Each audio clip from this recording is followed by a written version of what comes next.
So this is just a brief presentation on Jacob Arminius. So Jacob Arminius was born in 1560 in Oddwater, Utrecht. Um, his name in Dutch was Jacob Harmendes, and then it was in Latin that was Jacobus Arminius, and then in English it's just Jacob Arminius. Um, Latin is Jacobus. Actually, that's how you pronounce that. Um, so he was born in 1560, and he uh, he studied at Linden University. He also studied at Geneva under Basile. He studied in Basel, and he also studied in Italy. Um, he had glowing recommendations from Geneva and Basel, which are both known for their pro views for predestination. Um, he was examined by Clausius, by he was examined by Clausius in Amsterdam, and he was ordained in 1588. He ministered in Amsterdam from 1588 to 1603. Um, his most notable sermons while ministering there were on Romans. He first, whenever he got to chapter 7 of Romans, um, he referred to Paul having free will, um, which caught the attention of a local pastor that gave protests to it. Um, and then once he got to chapter 9, and also before that, he assured his church and his elders that he was not for free will, but for the elect. And then once he got to chapter 9, he suggested um, God chooses or elects those who believe, um, and that gave more objections from the local pastor. Um, After his time in Amsterdam, the University of Linden, which where he studied first, um, Arminius was appointed to replace Francis Junius. Um, Arminius would be teaching future ministers of the gospel at the same university, in the University of Linden. There was a professor of theology there named Francis um, Gor- uh, Goris, and he was the professor of theology. Um, he was a staunch Calvinist, and he would become the chief opponent of Arminius. Um, I apologize. The camera is just like all over the place. The only way I could really do this was to hold it. Um, so sorry about that. But in 1603, they had a conference that was Gormorus, the professor of theology, and Arminius. The conference was essentially for Gormorus, the professor of theology, to have a chance to essentially grill Arminius on his beliefs and thoughts, and then after that, be able to, if he decided to, approve Arminius to be able to teach and work at Linden University. and Arminius promised to teach confessions. Gomarus approved, but conflicts continue to arise, and other conferences would continue to happen from 1605 to 1609. Controversies continue. There was calls for a synod to revise the confessions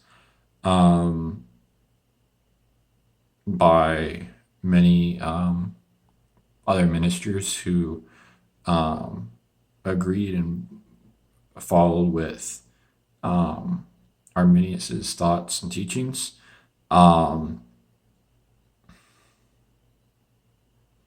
And these calls for the synod were actually like a synod was actually called for the revisal of the confessions after Arminius died. So after Arminius died, many of his followers, people who agreed, ministers who agreed with his teaching, said that we need to revise our confessions. Arminius, while he lived, almost never published any of his writings. Though today you can find many of them, because after he died, they were discovered and published. Arminius died in 1609. His followers were a minority of ministers in the Reformed Church.